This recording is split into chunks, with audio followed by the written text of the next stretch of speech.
The rain pelted against the windshield like tiny bullets, each drop magnified by the airport's floodlights. My fingers trembled against the steering wheel as I squinted through the downpour, searching for a face I'd never seen before. The wipers squeaked rhythmically, a metronomic reminder of how late I was running. "Just look for a tall businessman with dark hair wearing a navy suit," my sister Ellie had said, her voice crackling through my phone speaker. "He'll be standing at international arrivals with a black leather briefcase. You can't miss him." Easy for her to say. She wasn't the one sitting in her beat-up Honda outside JFK at midnight, doing yet another favor that Ellie would probably never return. But that was our relationship. I was always the responsible one, always picking up her slack. Tonight, it was picking up her boss's important client because she'd come down with something. I knew that something was probably a date with that bartender she'd been talking about for weeks. I rubbed my tired eyes, the exhaustion from my double shift at the diner still clinging to me like the smell of French fries on my uniform. I hadn't even had time to change. God. I hoped Ellie's fancy client wouldn't mind being picked up by someone in a ketchup-stained apron and jeans. The airport was strangely quiet for a Friday night. Through the glass doors of the terminal, I could see a few stragglers from recently arrived flights, their faces drawn with travel fatigue. I checked my phone again. 12:17 a.m. The flight from Milan had landed 20 minutes ago. He should be out any minute now. I turned up the heat in my car, trying to chase away the chill that had settled in my bones.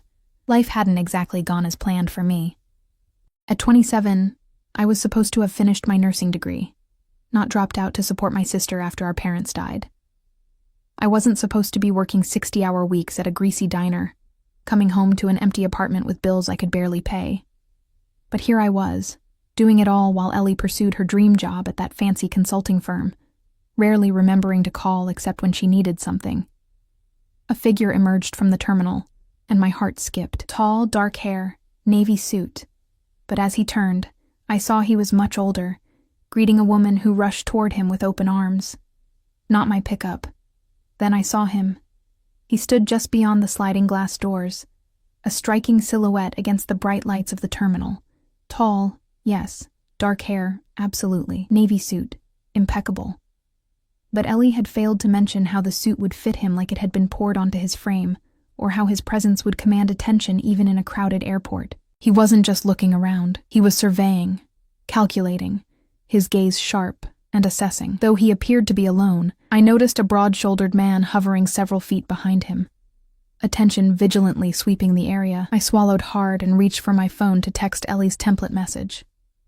"Good evening, Mr. Milano. I'm Ellie's sister, here to drive you to your hotel." My thumb hovered over the send button, but something made me hesitate. There was an intensity about this man that made my skin prickle with, not quite fear, but awareness, like standing too close to an electrical fence. Before I could press send, he stepped into the rain, not bothering with an umbrella. The water darkened his hair, droplets sliding down his sharp jawline as he scanned the pickup area. His eyes, even from this distance, I could see they were piercing, swept over my car once, dismissed it, then came back with focused intention. My phone dinged with a message from Ellie. "Client's name is Adrian Milano. Be nice. This account is important." The man was walking directly toward my car now, the second man trailing behind him carrying what looked like a sleek briefcase. I quickly rolled down my window, forcing a professional smile. "Mr. Milano?" I called out. His stride didn't falter as he approached, eyes narrowing slightly as he took in my appearance. Without a word, he opened the back door and slid in, bringing with him the scent of expensive cologne and rainwater. The other man stored the briefcase in the trunk before taking position in a black SUV that had silently pulled up behind my car. "You're not Ellie," he said finally, his voice a low timbre with the barest hint of an accent I couldn't place. It wasn't a question, but an observation. "No, I'm her sister, Emma." My voice came out steadier than I expected. "Ellie's sick tonight, so she asked me to pick you up instead. I hope that's all right." Something flashed across his face. Curiosity, perhaps, or suspicion. He didn't respond immediately, instead pulling out a sleek black phone and typing something quickly. The silence stretched between us, uncomfortable and thick with unspoken assessment. The plaza, I assume? I asked, trying to fill the void with professional courtesy. His eyes met mine in the rearview mirror, dark and unreadable. Yes. Just one word, but it carried weight. Authority. A man used to commands being followed without question. I pulled away from the curb, acutely aware of his presence in my back seat. The black SUV followed closely behind as we merged into the late-night traffic. I noticed him scanning my car's interior, taking in the coffee-stained cup holders, the small crystal angel hanging from my rearview mirror, the worn upholstery. His gaze lingered on my hands gripping the steering wheel, on the small tattoo of a swallow on my wrist, a memory of freedom I'd once promised myself. "How long have you known I was coming, Emma?" His question cut through the silence, my name sounding foreign on his tongue. "Just a few hours," I answered honestly. "Ellie called me after her shift. She doesn't usually tell me about her work until she needs something." A hint of a smile touched his lips, there and gone in an instant. "Interesting." We hit a pothole, and I winced as my car groaned in protest. "Sorry about that. And about the car. Ellie usually arranges for a service, but there wasn't time. I prefer authentic experiences," he replied, his gaze fixed on the passing city lights. "Your sister has told me a lot about her life in New York. Though strangely, she's never mentioned having a sister." My hands tightened on the wheel. Typical Ellie, erasing me from her narrative.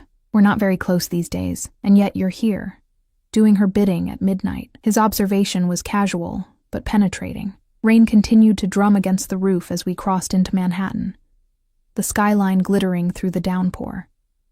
I felt his eyes on me occasionally, studying me like I was a puzzle he found mildly interesting. "Tell me," he said after several minutes of silence. "What do you know about me, Emma?" The way he asked made me feel like my answer mattered more than it should. "Just that you're an important client of my sister's firm. From Milan. That's all Ellie told me." He made a sound that might have been a laugh, though there was no humor in it. "Is that why you didn't check my identification? You picked up a stranger at an airport in the middle of the night based on a vague description and the word of a sister who doesn't even acknowledge your existence." My cheeks burned with embarrassment and something else, the first flicker of unease. I recognized you from Ellie's description." "Did you?" His voice dropped lower, a dangerous edge to it now. "Or did you just see what you expected to see?" I glanced in the rearview mirror again, meeting his gaze. There was something predatory in those dark eyes now, something that made my heart hammer against my ribs. "What do you mean?" "I mean, Emma," he said, leaning forward slightly, "that I am not Adrian Milano." The world seemed to tilt sideways. My grip on the steering wheel tightened as I processed his words. Not Adrian Milano. Not Ellie's client. Then who? "Pull over," he commanded, his tone leaving no room for argument. I signaled and guided my car to the curb, my mind racing through possibilities, each more terrifying than the last. The black SUV pulled up directly beside us, blocking my driver's side door. Trapped. "I don't understand," I said, fighting to keep my voice steady. "If you're not Mr. Milano, then who are you? Why did you get in my car?" He studied me for a long moment, as though deciding something critical. "My name is Dominic Russo, and you, Emma, have made quite an interesting mistake tonight." The name meant nothing to me, but the way he said it, as if I should recognize it, as if it should make me afraid, sent a chill down my spine. "I'm so sorry for the confusion," I stammered, professional facade crumbling. "I can take you back to the airport, or drop you anywhere you'd like." "That won't be necessary," he interrupted smoothly. "You see, I was expecting someone to pick me up, just not Ellie's sister." His lips curved into a smile that didn't reach his eyes. Fate has an interesting sense of humor, doesn't it? The rain hammered harder against the windshield, creating a cocoon of white noise around us. Through the glass, I could see the silhouette of the man from the SUV standing in the downpour, watching, waiting. "I don't believe in fate," I said, surprising myself with my defiance. Dominic's smile widened, becoming genuine for the first time. "You will." My phone buzzed suddenly, startling me. A text from an unknown number flashed on the screen. Adrian Milano checked into the plaza 30 minutes ago, took a cab from the airport. Before I could process this information, Dominic plucked the phone from my hand, read the message, and slipped it into his pocket. "It appears we have a problem, Emma," he said, his voice eerily calm. "Someone wants me to believe I've been forgotten at the airport, and now you've picked me up instead of the man you were sent to collect." He leaned forward, close enough that I could feel his breath against my ear. "Tell me, do you think that's coincidence?" I shivered, not from cold, but from the implication in his words. "I don't know what you're talking about. I made a mistake, that's all. Perhaps." He sat back, regarding me with new interest. "Or perhaps you're an excellent actress. Either way, you've altered both our evenings considerably." The rain began to ease, the torrent reducing to a gentle patter. Dominic glanced at his watch, an elegant timepiece that probably cost more than my yearly rent, and made a decision. "Here's what's going to happen, Emma. You're going to drive us to my hotel. I'm going to make some calls. And until I determine exactly what game is being played tonight, you're going to stay where I can see you." "That's kidnapping," I whispered, the first real tendrils of fear wrapping around my heart. "No," he countered, his voice soft but laced with steel. "That's protection. Because if someone arranged for you to pick me up by mistake, they did so for a reason, and until I know that reason, your safety is now my concern." I wanted to protest, to demand he return my phone and let me go. But as I met his gaze in the mirror again, I saw something beyond the dangerous exterior. A flicker of genuine concern that momentarily disarmed me. "Drive," he said simply. And against all logic, against every instinct for self-preservation, I put the car in gear and pulled back into traffic, heading deeper into the city with a stranger who was definitely not my sister's client, and who seemed to think we were both now pawns in some dangerous game I didn't understand. As we drove in tense silence, one thought kept circling in my mind. How had a simple favor for my sister turned into what felt like the beginning of a nightmare? Or was it something else entirely? Because despite my fear, despite the alarm bells ringing in my head, I couldn't shake the feeling that destiny had just dealt me a hand I wasn't prepared to play, but one that might change everything. Block 2. The hotel wasn't the plaza. Dominic directed me through the rain-slicked streets of Manhattan, guiding me away from the tourist-heavy areas toward the Upper East Side. We pulled up to a discreet building with an understated awning and a doorman who snapped to attention the moment our car approached. The black SUV remained our shadow, never more than a few car lengths behind us. "The Garrick," Dominic said, breaking the silence that had stretched between us. "More private than the plaza. Fewer cameras, fewer questions." My stomach tightened. The Garrick was notorious for its discretion, catering to celebrities and the ultra-wealthy who valued anonymity above all else. The kind of place where staff were paid handsomely to forget what they saw and heard. The doorman approached my side of the car, opening my door with practiced efficiency. The rain had stopped, but the night air remained heavy with moisture, clinging to my skin as I stepped out. I was painfully aware of how out of place I looked, still in my diner uniform, exhaustion etched into every line of my face. "Miss?" the doorman acknowledged with a slight nod. No judgment in his eyes. Clearly, Dominic Russo was the kind of guest for whom exceptions were made, questions unasked. Dominic emerged from the back seat, buttoning his suit jacket with a casual elegance that made the simple gesture look rehearsed. He placed a hand at the small of my back, the touch light, but unmistakably possessive. "My bags will be arriving shortly," he told the doorman, who nodded and signaled to a bellhop waiting in the shadows of the entrance. I wanted to run, to break away from his touch, to disappear into the labyrinth of the city where I'd spent my entire life. But the man from the SUV, who I now recognized as security or a bodyguard, had positioned himself strategically between me and the street, and there was something else keeping me rooted in place. Curiosity, mingled with a strange sense that leaving now would be more dangerous than staying. The lobby of the Garrick was a study in understated luxury. Dark wood, soft lighting, and staff who moved with the quiet efficiency of those accustomed to serving the powerful. Not a single head turned as Dominic guided me across the marble floor to a private elevator. His hand remained at my back, warm and firm, a constant reminder of his control over the situation, over me. "Why am I here?" I finally asked as the elevator doors closed. sealing us in together. His bodyguard had remained in the lobby, which both relieved and unsettled me. Dominic's dark eyes studied my face for a moment before he answered, "Because I don't believe in coincidences, Emma. And neither should you." The elevator opened directly into a penthouse suite that took my breath away. Floor-to-ceiling windows, showcasing the glittering city skyline. Furniture that looked both antique and impossibly comfortable, and an atmosphere of cultivated tranquility that seemed at odds with the tension vibrating between us. "Make yourself comfortable," he said, removing his suit jacket and draping it over a chair. "This may take some time. I can't stay here," I protested, finding my voice at last. "I have work tomorrow, an early shift. People will notice if I'm missing." A smile touched his lips. "A small, dangerous thing, will they? Your sister, perhaps? The one who sends you on midnight errands but doesn't mention you to her colleagues?" His words stung with their accuracy. Ellie wouldn't notice my absence until she needed something else. My manager at the diner would be annoyed, but not concerned enough to file a report. The truth was, my life had become so small, so focused on survival, that my disappearance might go unremarked for days. "You don't know anything about me," I said, the words coming out weaker than I intended. "I know enough." Dominic moved to a bar nestled in the corner of the vast living area and poured 2 glasses of amber liquid. "I know you're loyal, perhaps to a fault. I know you're struggling, financially, emotionally. I know you're alone." He returned, offering me one of the glasses.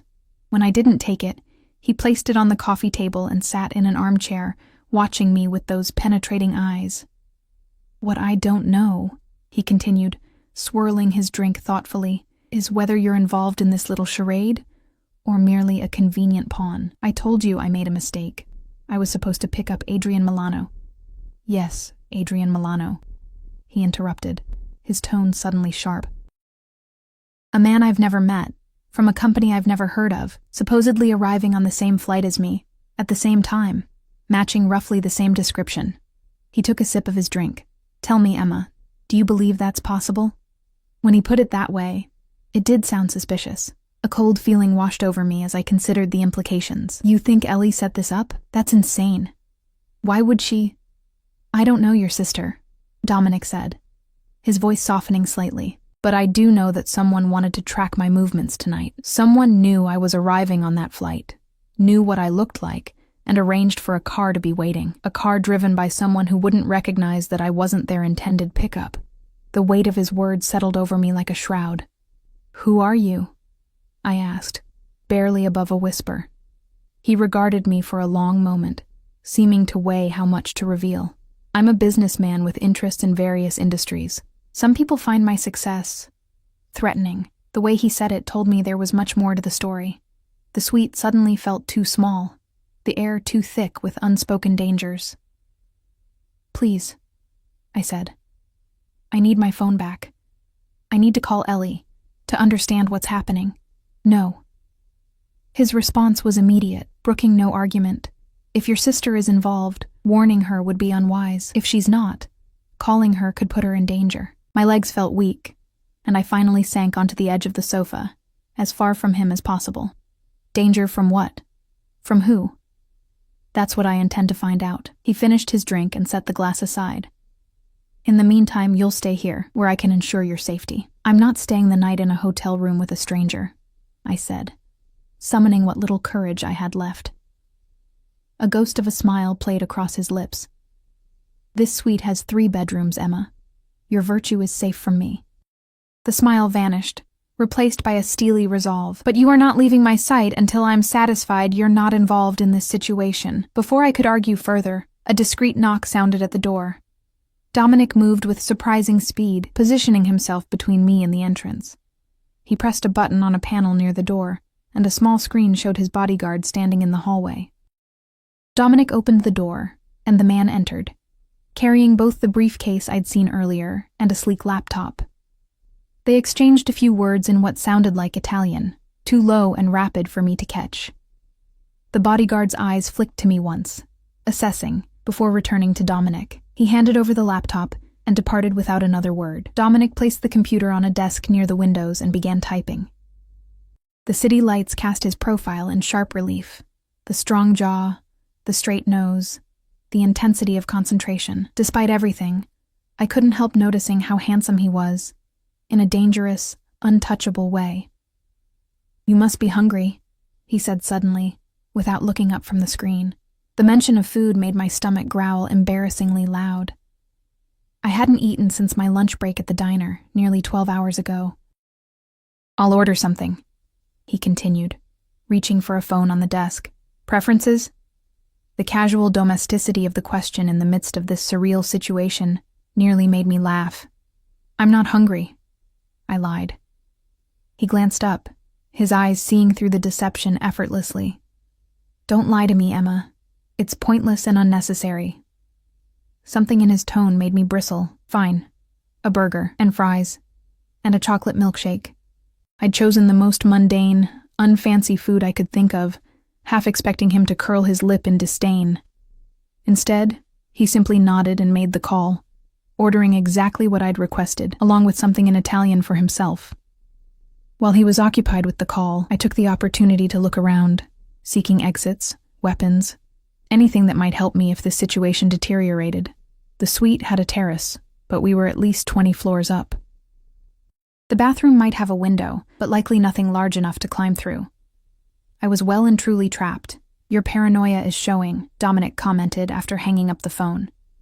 "I'm not going to hurt you, Emma. You've essentially kidnapped me," I pointed out. "I've protected you," he countered smoothly. "There's a difference." "Protected me from what?" He closed the laptop and turned his full attention to me. "That's the question, isn't it? Who would want to know my movements badly enough to arrange this elaborate scenario? And why use you to do it?" The way he said "you" made it sound like I was someone special, someone chosen. It sent an unwelcome shiver down my spine. "I told you, it was just a mix-up. Ellie asked me to pick up her client. I saw someone who matched the description. End of story." "Is it?" He moved closer, sitting on the coffee table directly in front of me, our knees almost touching. "Tell me about your sister, Emma. What exactly does she do at this consulting firm?" "She's some kind of analyst, corporate stuff. I don't really know the details." The truth was, Ellie shared very little about her job with me, beyond complaints about her hours and occasional boasts about important clients. "And how long has she worked there?" "About 2 years. I frowned, trying to remember exactly when Ellie had started at Morrison & Keyes. "Maybe a little less." "Morrison & Keyes," Dominic repeated, his expression unreadable. "Interesting." Something in his tone made my skin prickle.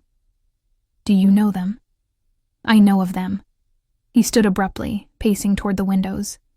"They have a reputation for handling difficult situations for their clients. Corporate espionage, competitive intelligence, information that isn't readily available through conventional channels." My mouth went dry. "You're saying my sister works for some kind of corporate spy agency? That's ridiculous." "Is it? How much do you really know about Ellie's life these days?" His voice was gentle now, almost sympathetic. "People change, Emma. They adapt to new circumstances, new opportunities. Sometimes they become someone their family wouldn't recognize." And I wanted to defend Ellie, to insist she was still the same girl who had shared my bedroom growing up, who had cried on my shoulder after her first heartbreak. But the truth was, I barely knew my sister anymore. She had transformed herself after our parents' death, reinvented herself as someone sleek and ambitious, someone who looked at me with a mixture of pity and impatience, as though I were a reminder of a past she was desperate to escape. A knock at the door announced the arrival of our food. Dominic answered, tipping the waiter generously before wheeling the cart into the room himself. The smell of food, real, hearty food, made my resolve weaken further. "Eat," he said, arranging the plates on the coffee table. "You need your strength." I eyed the burger suspiciously. "Are you going to drug me?" A genuine laugh escaped him, transforming his face completely. For a moment he looked younger, almost carefree. "If I wanted to drug you, Emma, I wouldn't waste a perfectly good burger to do it." Despite everything, I found myself smiling back. I took a tentative bite of the burger, which was ridiculously good. Nothing like the frozen patties we served at the diner. The fries were crisp and salty, the milkshake thick and rich. I tried to eat slowly, with dignity, but hunger won out over pride. Dominic watched me eat with an expression I couldn't quite decipher, curiosity, perhaps, or amusement. He picked at his own meal, some kind of pasta dish that smelled divine, but his focus remained on me. "Why did you really pick me up tonight?" he asked suddenly. "The truth, Emma." I swallowed a mouthful of milkshake. "I told you." "No," he cut me off. "Not what you've been telling yourself, the truth. What made you really look at me, specifically, out of all the people exiting that terminal?" The question caught me off guard. I set down the glass, thinking back to that moment at the airport. There had been something about him, hadn't there? Something that had drawn my attention even before I'd matched him to Ellie's description. "I don't know," I admitted finally. "You just stood out. Like you owned the place, like the rules that applied to everyone else didn't touch you." Satisfaction flickered in his eyes, as though I'd confirmed something he already suspected. Perception. It's a rare quality these days. Most people see only what's on the surface, what they're meant to see. "And what am I supposed to be seeing now?" I asked. He leaned forward, his eyes capturing mine. "The truth beneath the convenient story your sister fed you. The reality that you've stepped into something much larger than a simple airport pickup.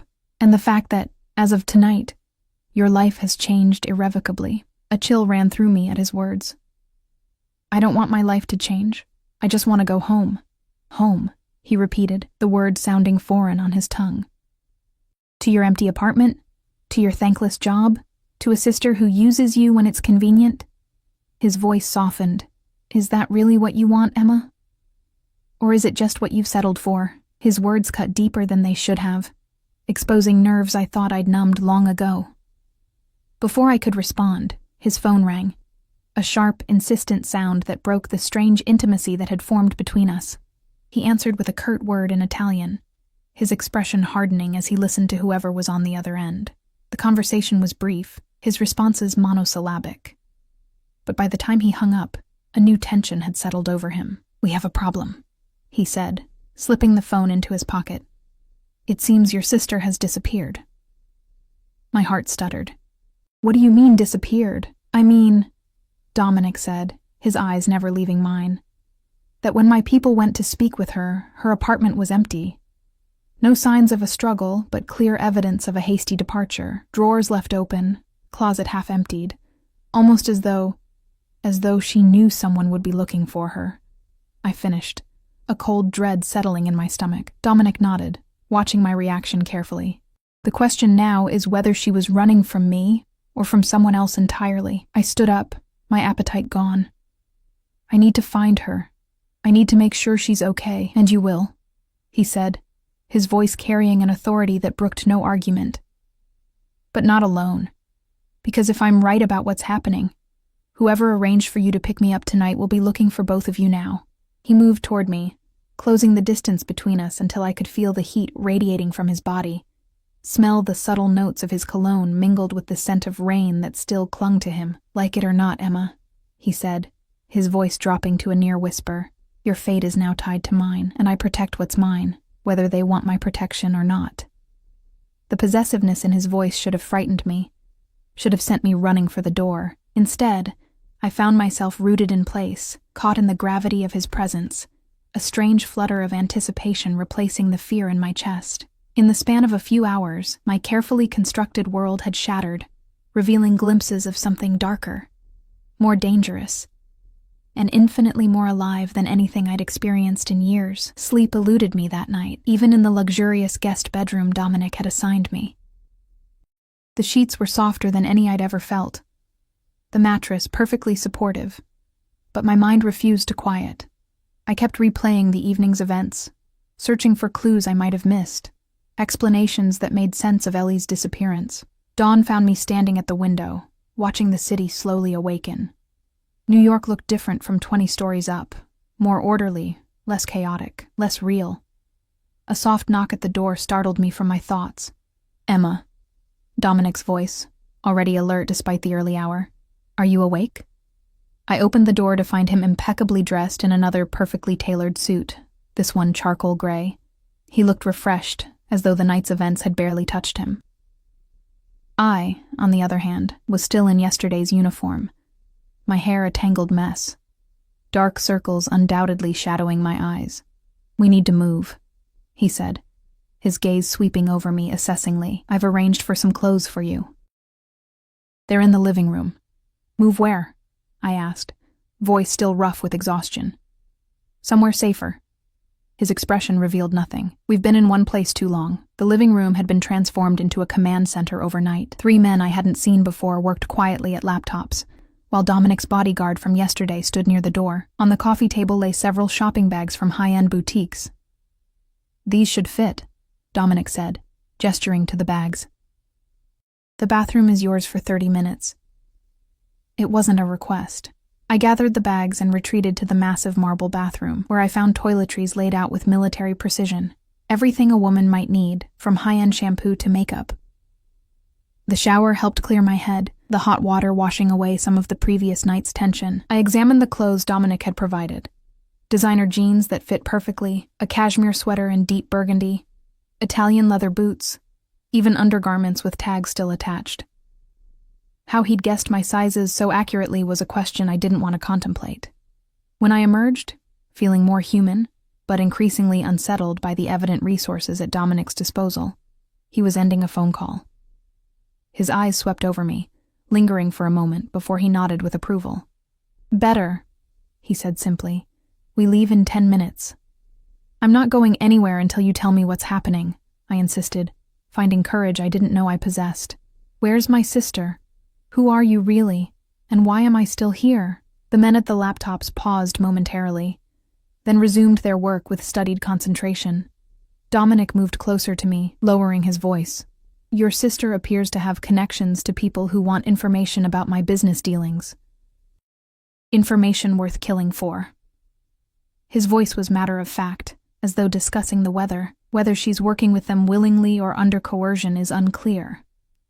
"That's insane," I whispered, though a knot of dread was forming in my stomach. "Ellie wouldn't—" "People rarely show their true nature to those they love," Dominic interrupted gently. "As for who I am," he hesitated, then seemed to make a decision. "I manage various enterprises across Europe and North America. Some legitimate, some less so. My arrival in New York was meant to be confidential." "You're a criminal," I said flatly. A hint of a smile touched his lips. "The line between criminal and businessman is often a matter of perspective, Emma." "And me?" I pressed. "Why am I still here? Why not just let me go?" "Because whoever arranged last night's mistake now knows you're with me instead of Adrian Milano." His eyes hardened. "They'll assume you've told me everything.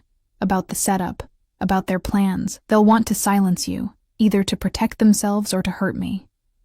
He stepped closer still, and I won't allow that. The protective intensity in his voice sent an involuntary shiver through me, not entirely from fear. "What about the police?" I suggested weakly. This time his smile was cold. "Police involvement would complicate matters for everyone, including your sister. My way is cleaner." Before I could argue further, his phone buzzed. He checked the screen, his expression darkening. "Time to go," he said, all business now. He turned to his men. "Finish here. Usual protocol." He guided me toward the door with a hand at the small of my back, that same possessive touch from yesterday. The bodyguard led us to a service elevator I hadn't known existed. "Where are we going?" I asked as we descended. "Somewhere my enemies won't look for us," Dominic replied cryptically. The garage beneath the hotel was dimly lit and eerily quiet. Instead of the black SUV from last night, a nondescript sedan waited, engine already running. Dominic opened the rear door for me, then slid in beside me. His bodyguard took the wheel. "Your sister has made 3 calls since disappearing," Dominic said as we merged into morning traffic. 2 to burner phones we can't trace. The 3rd to Morrison and Keys. "You're having her calls tracked?" I asked, horrified. "I have resources," he said simply. "The question is why she'd risk calling her employer if she's running from them." A sick feeling washed over me. Unless she's not running from them, unless she's running with them. Dominic's eyes met mine, approval in their depths. Precisely. The city streamed past as we headed toward the Brooklyn Bridge. I watched the familiar landmarks recede, feeling as though I was being carried further from my real life with every passing block. "There's something you're not telling me," I said finally. "This isn't just about business information. No one goes to these lengths for corporate secrets." Dominic studied me for a long moment. "You're perceptive. It's refreshing." He seemed to weigh his next words carefully. "Your sister's firm has connections to a family that once had disagreements with mine. Old wounds. Never properly healed." "A family? You mean—" The realization hit me suddenly. "You're actually mafia. Not just a criminal. Organized crime." "I prefer organization," he corrected mildly. "But yes, my family has controlled certain interests in Milan for generations. The Castellani family once challenged that control. We thought that matter resolved decades ago." "And now?" I prompted. "Now it seems they're making a move in America, using Morrison and Keyes as a front for their operations." His jaw tightened. "Using your sister to gather intelligence." I shook my head, disbelieving. "Ellie's just an analyst. She accessed files on my businesses, my properties, my security protocols." He cut in. "All within the last month. Either she knew exactly what she was doing, or someone was using her credentials." The implication hit me like a physical blow. Either my sister was knowingly working with criminals, or she was in danger. Neither possibility was comforting. We crossed the bridge into Brooklyn, the Manhattan skyline shrinking behind us. After several turns and what seemed like intentional detours, we pulled up to a restored brownstone on a quiet, tree-lined street. "We'll be safe here temporarily," Dominic said, helping me from the car. "The property belongs to a shell corporation. It can't be traced to me." The interior of the brownstone was a startling contrast to the Garrick's opulence. Warm, homey, with comfortable furniture and family photographs. Actual family photographs, I realized with shock. A younger Dominic with an older man who shared his features. Dominic in his 20s, arm around a smiling woman, children I didn't recognize. "Your family?" I asked, studying a particular photo where Dominic looked carefree, younger in spirit than mere years. "My parents. My sister." A shadow crossed his face. "Before things changed. There was history there. Pain I couldn't access. Before I could ask more, his phone rang again. This time the call was brief but clearly significant. When he hung up, his expression was grim. "They found your sister," he said. My heart leapt. "Where? Is she okay?" "JFK, attempting to board a flight to Milan." His eyes never left mine. "With a man identified as Franco Castellani." The name meant nothing to me, but the implication was clear. "She's working with them." "It appears so." His voice softened slightly. "I'm sorry, Emma." "Don't be," I said, surprising myself with the hardness in my voice. "Ellie made her choice. I just need to understand why." Dominic nodded, watching me with new respect. "We'll find out. My men are bringing them to a secure location for questioning." The casual way he mentioned what was clearly an abduction should have horrified me. Instead, I felt a strange calm descending. Perhaps it was shock, or perhaps something deeper, a recognition that the rules of my world had fundamentally changed. "Will you hurt her?" I asked, needing to know the boundaries of this new reality. "That depends entirely on her," Dominic replied honestly. "I don't harm women as a rule, but betrayal requires consequences." A shiver ran through me at his words. "And me? What consequences do I face for my unwitting role in all this?" He moved closer, his gaze intense. "You're not responsible for your sister's choices, Emma, but you are now involved in a situation from which there's no simple exit." His hand lifted to brush a strand of hair from my face, the touch surprisingly gentle. "Your life as you knew it is over. The question is, what you want your new life to be." The implication hung between us, heavy with possibilities both frightening and strangely exhilarating. In the space of 24 hours, I'd gone from an invisible woman leading a half-lived life to someone at the center of a dangerous game, seen, truly seen, perhaps for the first time in years. I want the truth, I said finally. From Ellie. From you. About everything. A small, approving smile touched his lips. Then that's what you'll have. He checked his watch. They'll be arriving within the hour. I suggest you prepare yourself. Family reunions can be emotional. As he moved away to make another call, I found myself watching him. The confident set of his shoulders, the fluid grace with which he moved, the aura of absolute control that surrounded him. I should have been planning my escape, should have been horrified by my complicity in whatever was about to happen. Instead, I felt more awake, more alive than I had in years. The dull gray of my existence had been replaced by vivid color, dangerous and intoxicating. And standing at the center of this transformation was Dominic Russo, a man who had claimed me as his to protect, his to keep. A man who, despite everything rational within me, I was beginning to trust. They brought Ellie in blindfolded, her wrists secured in front of her with plastic zip ties. The sight of my sister, disheveled, frightened, yet somehow still maintaining that air of superiority that had defined her since our parents' death, sent conflicting waves of relief and anger through me. The man who had been with her, Franco Castellani, I presumed, was taken to another part of the brownstone. I caught only a glimpse of him, tall, blonde, handsome in a polished way that seemed at odds with the circumstances. He walked with his head high, unafraid, his eyes scanning his surroundings with calculated interest. Dominic directed his men to bring Ellie to a study at the back of the house, a warm room lined with bookshelves, comfortable leather furniture, and a large desk that dominated one wall. It felt oddly intimate for what was essentially an interrogation. "Sit," Dominic commanded, his voice colder than I'd heard it before. One of his men removed Ellie's blindfold.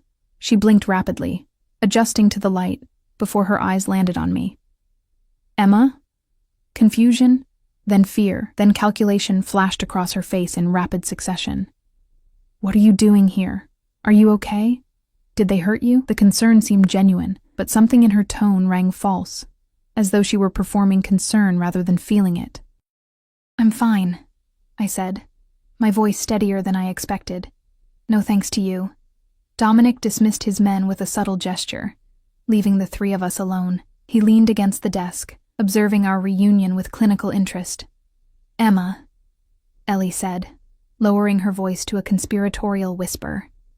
"You need to get away from him. He's dangerous. These people are criminals. They—" "Stop," I interrupted, surprising both her and myself with my authority. "Just stop, Ellie. I know what you did." She flinched slightly before her expression hardened. "You don't know anything. I know you sent me to pick up a man who doesn't exist," I countered. "I know you've been accessing files on Dominic's businesses.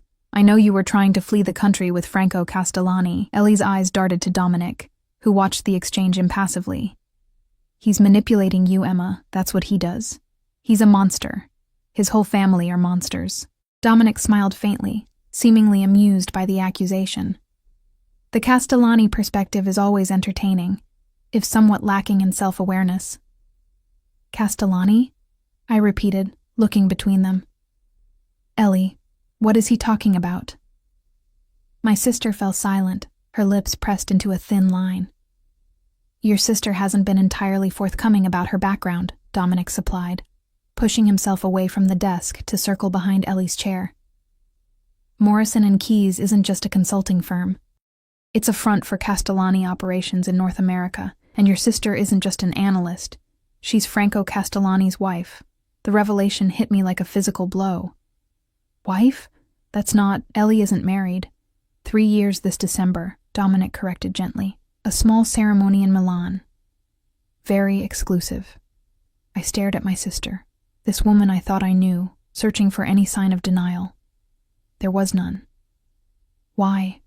I whispered, the single word containing a universe of hurt. Ellie lifted her chin defiantly. "You wouldn't understand.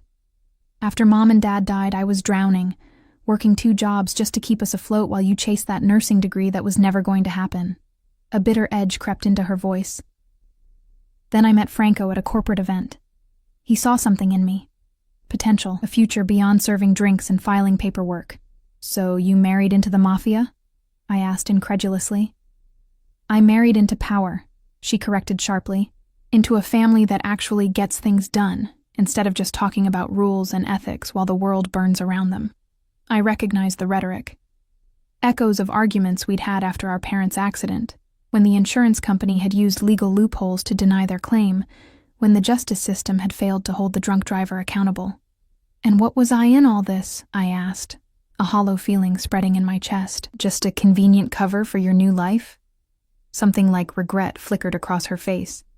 You were safe, Emma. Uninvolved. I kept you separate from all this deliberately. Until last night, Dominic interjected, his voice dangerously soft, when you dangled her in front of me like bait. Ellie's gaze snapped to him, hatred burning in her eyes. That wasn't supposed to happen. She was supposed to pick up a business associate of the firm, a real person, just not the one we told her to look for. She wasn't supposed to find you, but she did, Dominic said, a strange note of satisfaction in his voice. Fate has a curious sense of humor, doesn't it? It wasn't fate, Ellie spat. It was a mistake, a stupid coincidence. Perhaps, he conceded, though his expression suggested he believed otherwise. But here we are.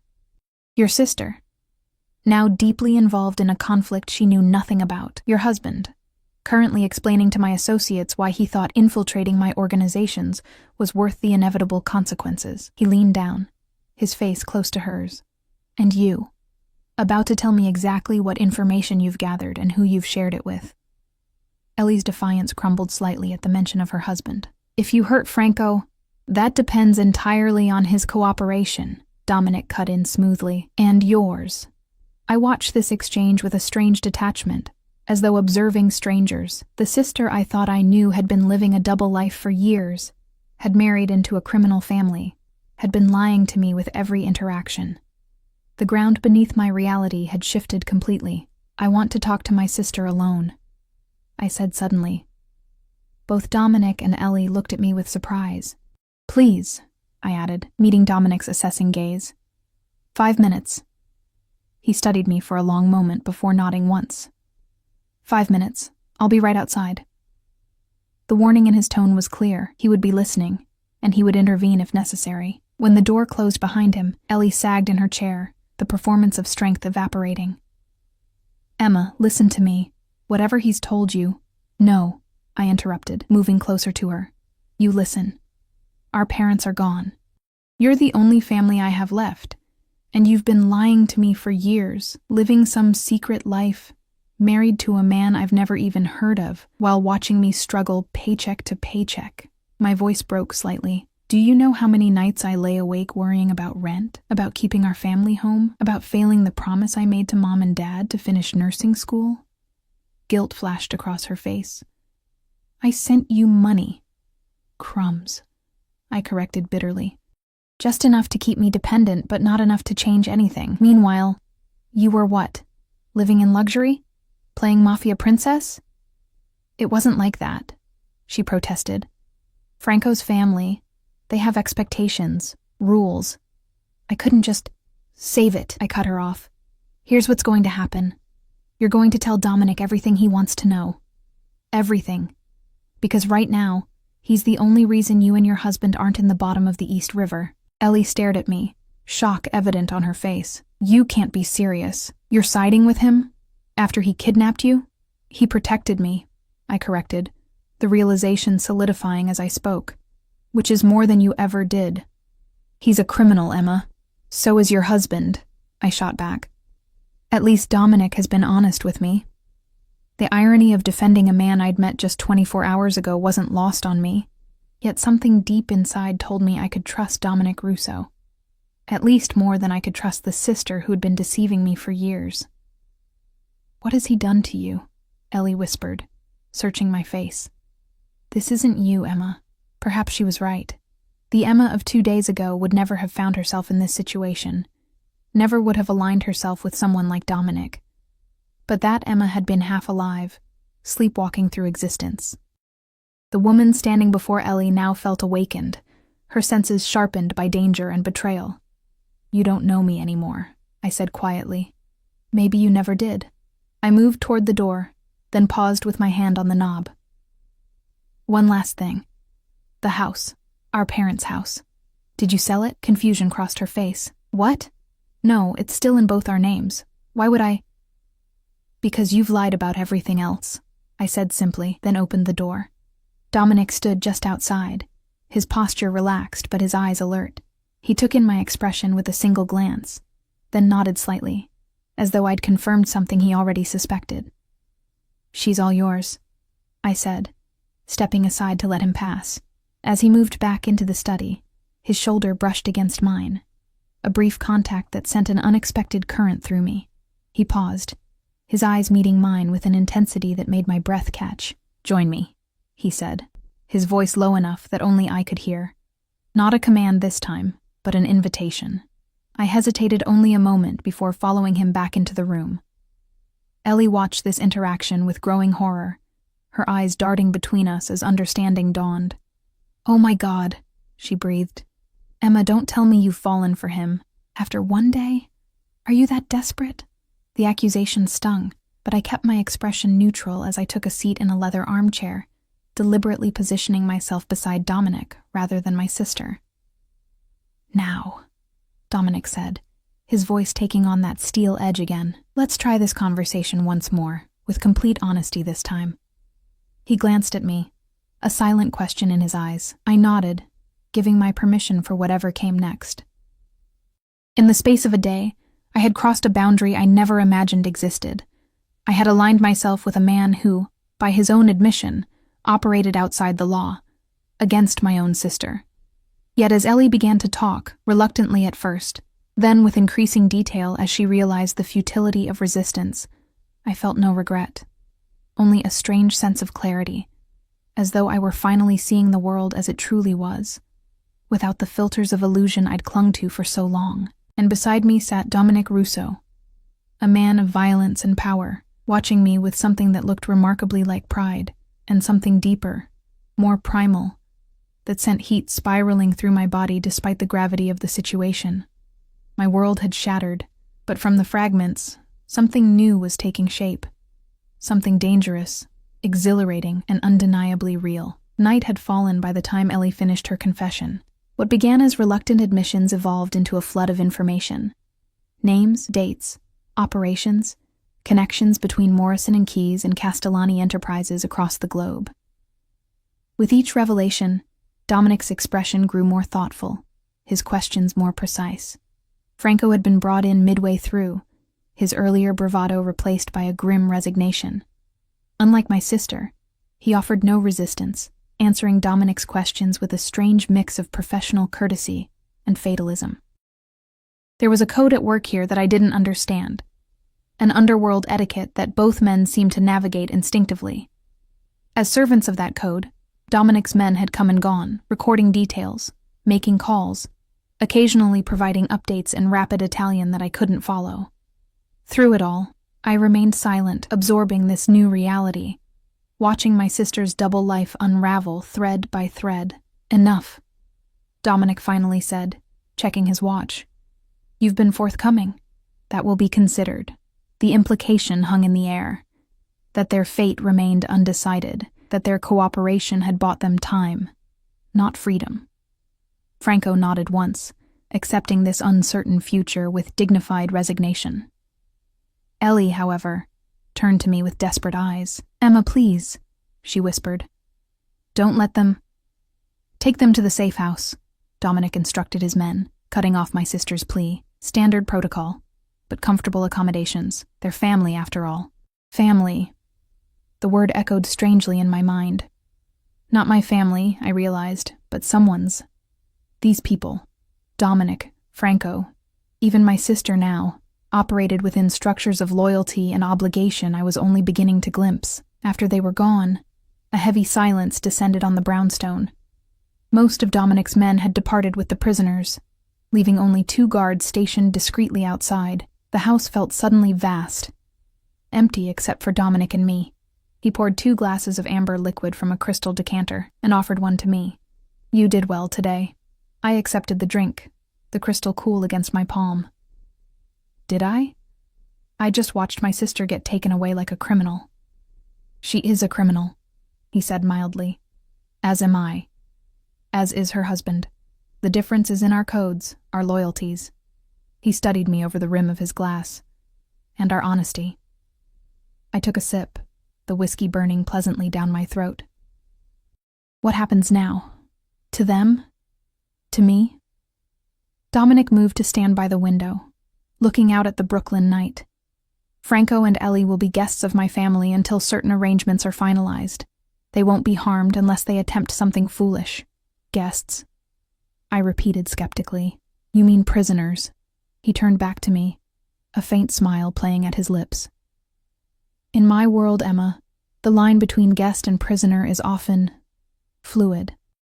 They betrayed a trust, violated certain understandings between our families. There are consequences for that, but not necessarily violent ones. I nodded, strangely relieved. Despite everything, Ellie was still my sister. And me? Am I a guest or a prisoner? Something shifted in his expression. A softening. A heat. You are something else entirely. He moved closer, setting his glass aside. You were never meant to be part of this game, yet you've played your hand with remarkable instinct. You've shown loyalty where it matters, courage when tested. His voice dropped lower, and something more, an affinity for this life that few outsiders possess. I should have been offended by the suggestion. Instead, I felt a thrill of recognition. The past 36 hours had been the most alive I'd felt in years, perhaps ever. The danger, the shifting loyalties, the raw authenticity of emotions stripped bare by crisis. They had awakened something in me I hadn't known existed. What are you offering me, Dominic? I asked, meeting his gaze directly. A choice, he replied simply. You can return to your life, your apartment, your diner job, your solitary existence. I'll ensure your safety, provide financial security. You'll want for nothing. He paused, his dark eyes holding mine. Or you can stay. With me. The implication was clear, the offer both terrifying and exhilarating. As what? Your prisoner? Your mistress? As mine, he said, the possessiveness in his voice sending a shiver through me. In whatever capacity feels right. I don't require definitions, Emma. Only loyalty, only truth. I set down my glass, needing clarity of thought. You barely know me. I know enough, he countered, echoing his words from our first night. I know you're stronger than circumstances have allowed you to show. I know you see the world as it is, not as you wish it to be. I know you understand power, its uses, its responsibilities. He closed the distance between us, not touching me yet, but near enough that I could feel the heat radiating from his body. And I know that from the moment you saw me at that airport, something inside you recognized something inside me.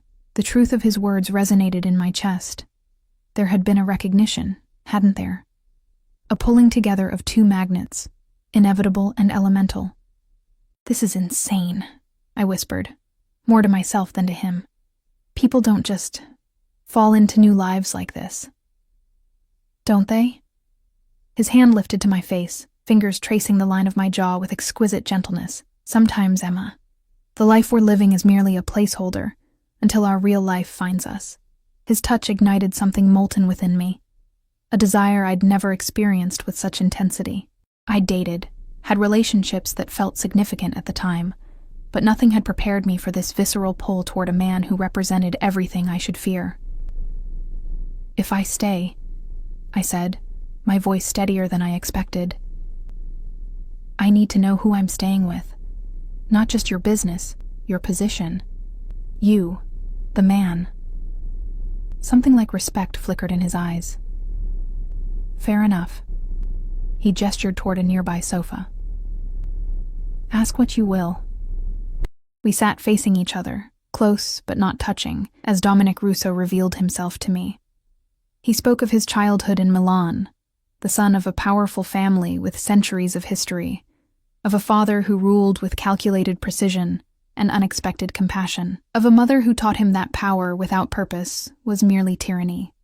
He spoke of his sister Sophia, lost to cancer 5 years ago, whose death had transformed him from heir to patriarch overnight. Of responsibilities inherited and expanded, of a code he lived by that valued loyalty above all else. There are things I've done that you would find difficult to accept, he admitted, no apology in his voice. Necessary things, to protect what's mine. I won't insult you by pretending otherwise. I don't need a sanitized version, I told him. Just an honest one. His smile was appreciative. Then honestly, I live in a world of shadow economies and power structures that exist parallel to the one most people inhabit. I enforce rules in spaces where law enforcement cannot or will not reach. I protect those under my care, punish those who threaten them, and maintain a balance that benefits all parties willing to respect certain boundaries. A benevolent dictator, I observed. He laughed, the sound warming something inside me, perhaps. Though I wouldn't claim benevolence as my primary motivation. What is then? Your primary motivation? His expression grew serious. Legacy. Continuity. Building something that outlasts the individual. The family business is merely a vehicle for that purpose. Family business. Such an innocuous phrase for what was clearly an empire built in shadows. And where would I fit in this legacy? I asked, the question emerging before I could reconsider it. Dominic's eyes darkened, his gaze suddenly intense. Wherever you choose. Beside me, if that's what you want. Partners, in all things. The offer took my breath away, not just for its boldness, but for the rawness behind it. This man, who commanded an underworld empire, was offering me a place at his side after knowing me for mere hours. It should have seemed absurd, even offensive. Instead, it felt like the first truly authentic opportunity I'd been offered in years. Why me? I had to ask. You could have anyone. Someone from your world, who understands the rules, the expectations. I've had those women, he said dismissively. They come with agendas, family alliances, political calculations. What I saw in you from the first moment was something rarer: authenticity. Strength without performance. Loyalty without expectation. His hand found mine, fingers intertwining, and something else. A spark that responds to mine.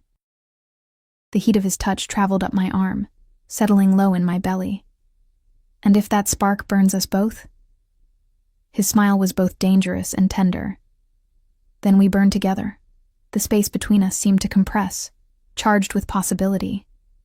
His free hand rose to cup my face, thumb brushing across my lower lip in a gesture both possessive and questioning.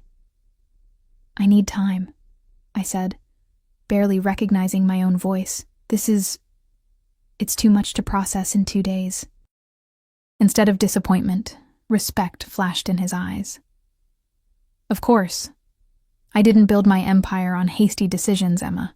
I wouldn't expect you to reshape your life on one. He released me, creating space between us that felt both necessary and painful. Stay at my penthouse in the city. It's secure, private. Take a week, a month if you need it. Think about what you want, truly want, not what circumstances have conditioned you to accept. And then you decide.